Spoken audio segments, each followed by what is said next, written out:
¿Qué tal amigos? ¿Cómo están? Aquí estoy en la ciudad de Chetumal. El día de hoy les voy a explicar en la lengua maya de cómo conocen la ceiba. Yaash es una palabra compuesta en donde Yaash es verde y Che es árbol. Entonces yo quiero explicarles por qué lleva este nombre Yaash, porque este árbol en realidad casi en toda su fenología, es decir, desde plantita hasta joven, hasta ya casi adulto, siempre es verde en toda su mayoría de su parte. Es decir, el ejemplo que yo les decía, pues aquí como ejemplo, si se dan cuenta, este es un yaash.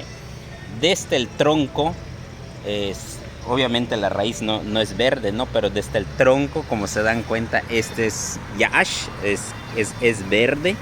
Si nosotros vamos observando las ramas, también es verde, los retoños es verde, ramas es verde, e incluso sus frutos también, si lo logran, ahorita en este momento no tiene frutos, pero también es verde, ¿no? Simplemente cuando madura es cuando ya se ve seco. Entonces, esa es la razón por la que decimos que es yaash,